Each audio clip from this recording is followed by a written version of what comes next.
their heads. And those voices are being transmitted by microwave or other methods. Well, several viewers asked us to investigate what they call electronic harassment. KMIR 6's Angela Monroe joins us now with what she's discovered. Angela. Electronic harassment, synthetic telepathy, voice-to-skull technology. Chances are you haven't heard of these terms, but after searching the internet, I found dozens of websites dedicated to the phenomenon and several Valley residents who say they're victims.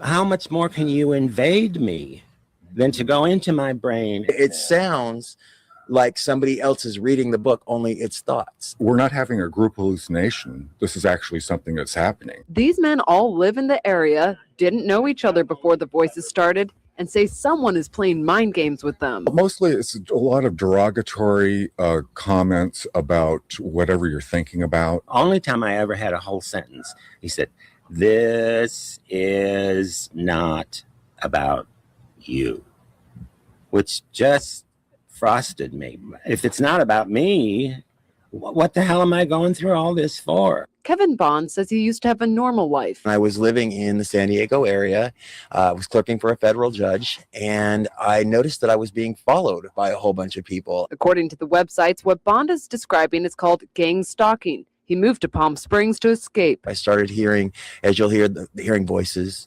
and what they'll call voice to skull or microwave hearing. Bob Stansfield says his experience was similar and started a decade ago. They were active in following me around here, and I started hearing the voices a little bit after the vehicular stalking. Randall Ringer says the voices started when he was undergoing chemotherapy. The first thing that was said was Randall Ringer.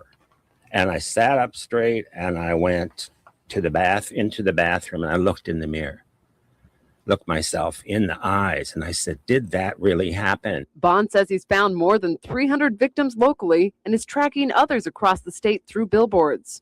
In Johnson Valley, a Freedom House just opened to help people who believe they are being targeted. To many of you who find yourselves the object of covert harassment, that there is hope and that you are not alone, and that we are striving to find legislation and we're working towards freedom for all. Jarek Robinson leads a national group called Freedom from Covert Harassment and Surveillance. He says he knows who's playing mind games. Rogue government officials that are sponsoring this, also corrupt business officials, and private citizens. And he also told us how. Most of it is delivered by microwave, and I believe it's satellite delivered, whether someone is on a remote location using a laptop or next door using the desktop. Bond says neurotransmitter chips that run off body electricity have been inserted into some people. And they assign cell phone numbers to them.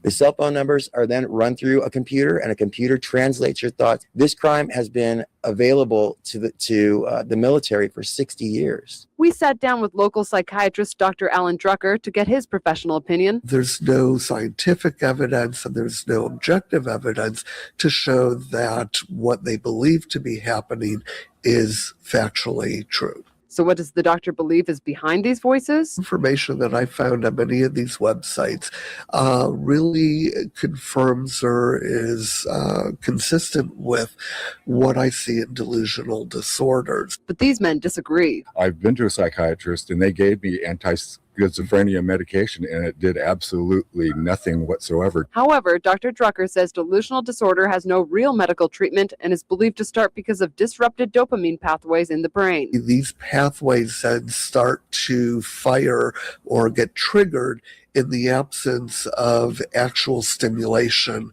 of a person actually speaking or the radio being on, etc. Dr. Drucker says dopamine can be disrupted for a variety of reasons: a genetic predisposition, illicit drugs, and even chemotherapy. These men have their own theories why they're being harassed. I think that I was targeted because I'm gay. I reported someone for selling what I thought they were selling drugs, and they were. Nationwide, this crime is committed about 60% against white women ages from 30 to 38.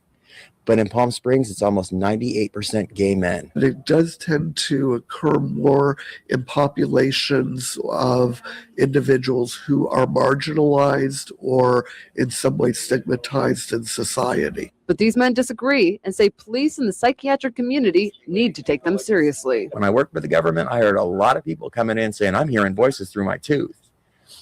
Now I look back and I think, are they like I am now and I just didn't pay attention? For them, the voices are a waking nightmare. And Kevin Bond told me they're working on a book project about electronic harassment and pitching the idea to DreamWorks. Hundreds of people in the